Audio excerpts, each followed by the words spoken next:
Hello everyone, very warm welcome to law point channel. Myself Saurabh Yadav, आप सभी का law point channel में स्वागत है। जैसे कि हमने कुछ मैगजीम्स कंप्लीट कर ली हैं, अभी कुछ मैगजीम्स और शेष रह गई हैं। मैं आपको बता देता हूँ ताकि आपका पूरा एक बार जो इंपॉर्टेंट मैगजीम है वो आप कंप्लीट हो जाए। ठीक, चलो, कल हमने 16 मैगजीम कंप्लीट कर ली थी, आज 17 मैगजीम की तरफ से बढ़ते हैं। चलो अगली मैगजीम देखते हैं भाई। अगला 17 नंबर का मैगजीम है आपका कैविएट इम्पटर। कैविएट इम्पटर, ठीक। तो इसका क्या मतलब होता है भाई? Let the buyer be aware. Caveat emptor का मतलब होता है कि बायर को अवेयर करना। Let the buyer be aware. हम लोग क्या करेंगे? बायर को अवेयर करेंगे, खरीदार को सावधान करेंगे। ठीक, चलो अगला मैगजीम क्या है 18 नंबर का? Corpus delicti. क्या है भाई? Corpus delicti. अच्छा, इसका क्या मतलब होता है? Corpus delicti, the substance of crime. क्या होता है भाई? The substance of crime. तो जो क्राइम का सब्सटेंस होता है ना, क्या होता है? क्राइम का सब्सटेंस होता है। आ रही बात समझ? जैसे कि आप कहीं डेथ हो जाए, किसी की मर्डर हो जाए, तो उस मर्डर के स्थान पे हम लोग कुछ ना कुछ एविडेंसेस पा जाते हैं। इसको बोलते हैं कॉर्पस डिलिक्टी। क्लियर बात है सभी को? कोई दिक्कत नहीं। अगला मैगजीम क्या है भाई 19 नंबर का? De minimis lex non curat. De minimis non curat lex. इसका क्या मतलब होता है भाई? इसको बोलते हैं कि एक ऐसा छोटा सा क्राइम होता है जिसको हम लोग कानून जिसको मायने नहीं रखता। छोटा क्राइम जिसको क्या करता है लॉ अपने, मतलब इसको ऐसे छोटे क्राइम, जैसे कि आप किसी को पेन चौंक दें, किसी के ऊपर थोड़ी चाय गिर जाए, तो वो सब क्राइम को क्या है लॉ क्या करता है? अपने अंडर नहीं लेता है। तो इसको बोलते हैं छोटे क्राइम को क्या करता है लॉ, उसको कोई वैल्यू नहीं देता। ठीक बात है। आगे बढ़े मैगजीम की तरफ। इतनी मैगजीम आपको समझ में आ रही? कोई डाउट होगा तो कमेंट बॉक्स में ज़रूर बता देंगे। ठीक, अगला आपका है 20 नंबर का सोलुस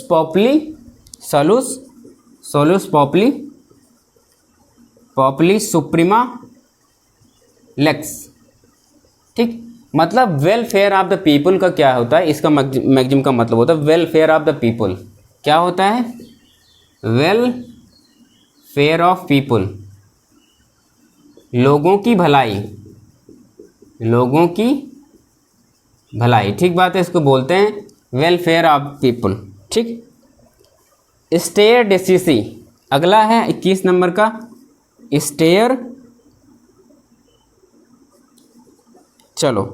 स्टेयर डिसीसी।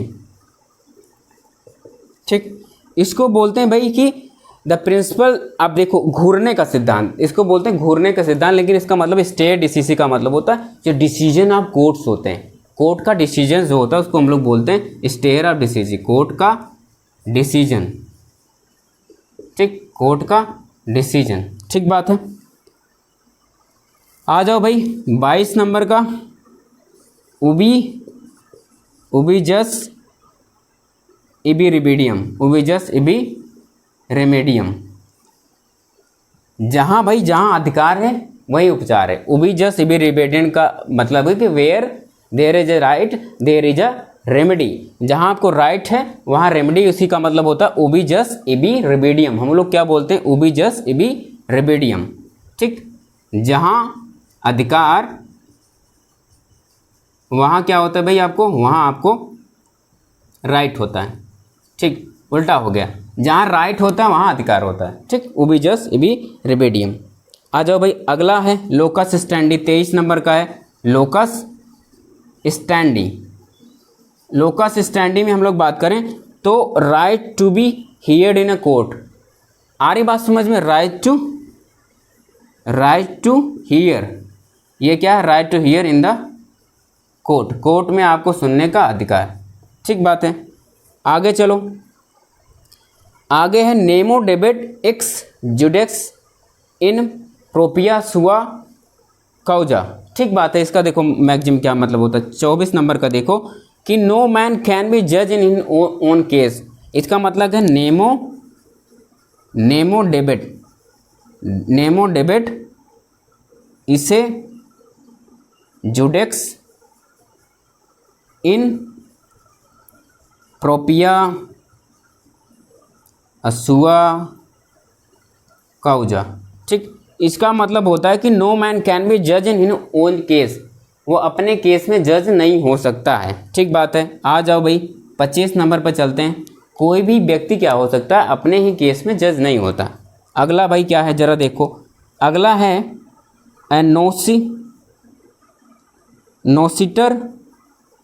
नोसिटर अ सोसली। ठीक, इसको बोलते हैं कि meaning of word can be gathered from contest. ठीक बात है। हम लोग क्या करते हैं, नोसिटर अ सोलेसी का मतलब हम जो मीनिंग क्या करते हैं, मीनिंग क्या करते हैं, निकाल लेते हैं। ठीक, मीनिंग हम लोग क्या करते हैं, निकाल लेते हैं उसी चीज़ों से। ठीक है, कॉन्टेस्ट से, उस डॉक्यूमेंट से या किसी बात से हम लोग मीनिंग निकाल लेते हैं, उसको बोलते हैं इस। ठीक बात है। चलो भाई स्क्रीनशॉट लो, नहीं तो उसको हम लोग मिटा देंगे। ठीक, स्क्रीनशॉट सभी ले लिए। ठीक, आ रही बात समझ में? कभी डाउट्स हो उसको कमेंट बॉक्स में पूछना, तो मैं उसको फिर से बता दूंगा। क्लियर बात है?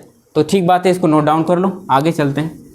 ठीक, इसको याद करने का बच्चा एक ही तरीका है, जैसे कि आप जब भी इसको फोकस करें, जैसे कैविएट इम्पटर, तो आपको ये कैविएट, तो कैविएट का मतलब होता है, जैसे अगर कैविएट भी पूछे तो कैविएट का मतलब होता है कि अवेयर करना, किसी काम के लिए आपको अवेयर करना, उसको हम लोग कैविएट बोलते हैं। तो इसलिए कैविएट वेंडेटर भी होता है, कैविएट इम्पटर भी होता है। तो इसमें आपको ये बात सभी को समझ में आ गई। आगे चलो भाई, ऑर्बिटर डिक्टा क्या है, ऑर्बिटर डिक्टा का क्या मतलब है जरा देखो। रिमार्क ऑफ अ जज, क्या है, रिमार्क ऑफ जज, जज का क्या है, जज का रिमार्क है। ठीक, पर इंक्वायरियम, रिमार्क ऑफ अ जज मतलब जज जो टिप्पणी करते हैं, किसी बात को लेकर जज टिप्पणी करते हैं, उसको बोलते हैं रिमार्क ऑफ जज। अच्छा, अगला क्या है, पर इंक्वायरियम, इसका क्या मतलब होता है, इसका मतलब wrong decision by the court. क्या है, रॉन्ग डिसीजन बाय कोर्ट। ठीक, इसको बोलते हैं per incuriam, wrong decision by the courts, इसको बोलते हैं पर इंक्वायरियम। आगे चलो भाई, अगला मैक्सिम है आपका क्यू फेसिट। कौन सा है, क्यू फेसिट पर एलियम। ठीक, फेसिट पर से।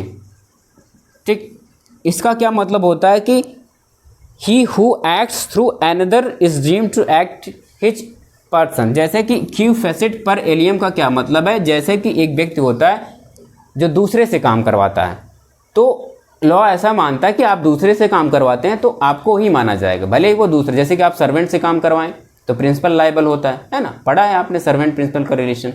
तो इसी ये मैक्सिम वही कहते हैं कि क्यू फेसिट पर से एलियम फेसिट पर से, कि मतलब जो दूसरे से काम करवाएगा उसे हम लोग मानेंगे कि उसने खुद काम किया है। आगे बढ़ो भाई, अगला है क्विड प्रो क्यो, इसको बोलते हैं जैसा का तैसा। ये आपका मैक्सिम कॉन्ट्रैक्ट में होता है, समथिंग फॉर समथिंग, कुछ के लिए कुछ, इसको बोलते हैं समथिंग फॉर समथिंग, कुछ के लिए कुछ। जैसा आपने कॉन्सिडरेशन में पढ़ा होगा कि कुछ पैसा दे दो तो मैं कुछ वस्तु दे देता हूँ, गाड़ी दे दो पैसा दे देंगे, घर दे दो पैसा दे देंगे, ये हो गया कॉन्सिडरेशन। आगे बढ़ो भाई, रेशियो डेसिडेंडी। अगला क्या है, रेशियो डेसिडेंडी। अब बच्चा आपने देखा होगा रेशियो डेसिडेंडी का मतलब अनुपात में डिसीजंस आते हैं। जैसे कि जज बैठते हैं, मान लो 7 जज बैठे हैं, तो डिसीजन कैसे आएगा, 3 जज एक बात कहेंगे, 4 जज एक बात कहता है, तो 4 जज कहते हैं उसको हम लोग डिसीजन मानते हैं, इसी को बोलते हैं रेशियो डेसिडेंडी। इसमें रेशियो बन गई, 3 जज एक साइड कहता है, 4 जज एक साइड कहता है, तो जो 4 जज कहता है उसको हम लोग मान लेते हैं, इसको बोलते हैं रेशियो डेसिडेंडी। क्लियर बात है? ठीक, आगे चलो भाई, इग्नोरेंटिया ऑफ फैक्ट, नॉन लॉ। ठीक, या फिर इसको मतलब हम लोग क्या कर सकते हैं, फैक्ट को इग्नोर कर सकते हैं लेकिन लॉ को कभी इग्नोर नहीं करते हैं। तो हम लोग फैक्ट को इग्नोर करते हैं, लॉ को कभी इग्नोर नहीं करते हैं, इसको बोलते हैं इग्नोरेंटिया फेसिट एग्जीक्यूटॉट। मतलब इग्नोरेंस ऑफ फैक्ट को एग्जीक्यूट कर सकते हैं, लेकिन इग्नोरेंस ज्यूरिस नॉन एग्जीक्यूटेड, मतलब जो ज्यूरिस वाली बात है, मतलब जो लॉ में अगर आप भूल कर रहे हैं, ऐसा आप कह रहे हैं कि सर मुझे लॉ में चीज़ें नहीं समझ में आई, मुझे लॉ ही नहीं पता था, तो वहाँ आपको छूट नहीं मिलेगी। लेकिन आप ये कह रहे हैं कि सर मुझे फैक्ट में गलती हो गई, वो राम की जगह मैं श्याम समझ बैठा, तो वहाँ आपको क्या होगा, छूट मिल जाएगी। ठीक बात है, आगे चलो भाई। ठीक, दो मैगजिम है, हमने दोनों एक ही में बता दी। एक है इग्नोरेंस ऑफ एग्जीक्यूटिव्स, एक है कि इग्नोरेंसिया ज्यूरिस नॉन एग्जीक्यूटिव्स। ठीक, तो दोनों समझ गए आप। अच्छा, आ जाओ भाई, अगला है इंजुरिया साइनम डायना, इंजुरिया साइन डायमनम।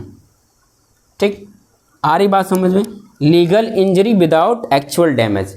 ठीक, आपको क्या हो गई भाई, लीगल इंजरी हो गई। ठीक, लीगल इंजरी, जैसे कि हमने उस वाले केस में बताया था, अगर आपको लीगल इंजरी हो जाए तब तो आपको क्या होता है, कंपनसेशन मिल जाता है। लेकिन आपका सिर्फ डैमेज हो और लीगल इंजरी कोई हो ही ना, फिर आपको क्या होता है, डैमेज नहीं मिलता। तो ये मैगजिम हो गई। ठीक बात है, आ रही बात समझ में। तो ये पूरे मैगजिम थे जो इंपॉर्टेंट मैगजिम थे, आपको करवा दिए गए हैं। तो उम्मीद करता हूँ आप सभी इस मैगजिम को पूरे अच्छे तरीके से पढ़ लिए होंगे, रट लिए होंगे, समझ लिए होंगे। बाकी आपको कोई दिक्कत हुई हो इस मैगजिम में समझने में, बाकी कोई भी प्रॉब्लम हो, आप कमेंट बॉक्स में छोड़ सकते हैं। उसके सलूशन के लिए मैं जो मैक्सिमम कर सकता हूँ, जो मैक्सिमम पॉसिबल है, वो किया जाएगा। तो आप चैनल पर बने रहें और इसको शेयर भी करते रहें और अपनी प्रिपरेशन को भी आगे बढ़ाते रहें, लक्ष्य को प्राप्त करें। Thank you.